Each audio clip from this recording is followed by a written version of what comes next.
दे धडक बेधडक आपल्या परिसरातील ताज्या घडामोडी, घटना, समस्या, विविध क्षेत्रातील सर्वदूर बातम्या पाहण्यासाठी लोकशक्ती लाईव्ह न्यूज चॅनलला सबस्क्राईब करा आणि नोटिफिकेशन मिळवण्यासाठी बेल आयकॉनला प्रेस करा.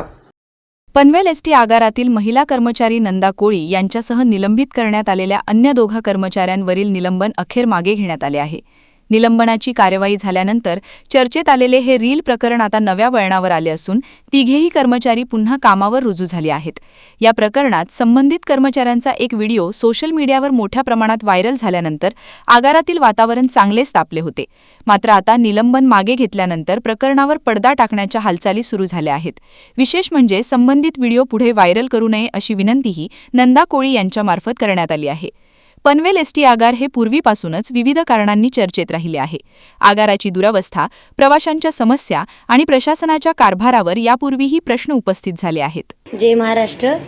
मी शिवपरिवहन कामगार संघटनेची पनवेल येथे अध्यक्ष आहे. पनवेल आगारामध्ये माझा तो व्हिडिओ व्हायरल झालेला आहे की त्याच्यामध्ये आम्हाला निलंबित करण्यात आलं हे ते, पण आमचं निलंबन थांबवलेलं आहे.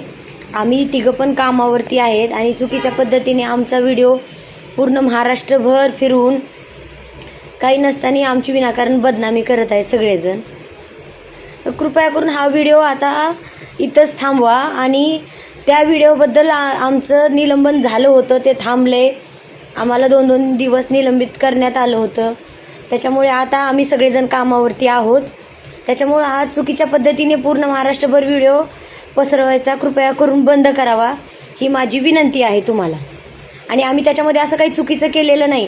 आम्ही एक व्हिडिओ बनवलेला आहे, ते गाण्याचे बोल आधीच आहेत. आम्ही फक्त त्याच्यावरती ॲक्टिंग केली आणि त्याच्यावरती व्हिडिओ बनवला आहे.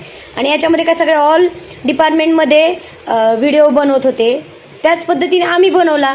आणि जेव्हापासून परिपत्रक काढलेलं आहे तेव्हापासून आम्ही ड्रेसवरती किंवा गणवेशावरती व्हिडिओ बनवायचं बंद केलेलं आहे. त्याच्यामुळे कृपा करून हा व्हिडिओ आता आमचा व्हायरल करू नका आणि चुकीच्या पद्धतीने आम्हाला प्रसिद्ध करू नका ही माझी विनंती आहे सगळ्यांना तुम्हाला. लोकशक्ती लाईव्हसाठी न्यूज ब्युरो पनवेल. अशाच सच्चाई दर्शवणाऱ्या बातम्या पाहण्यासाठी लोकशक्ती लाईव्ह न्यूज चॅनलला लाईक करा, शेअर करा आणि सबस्क्राईब करा.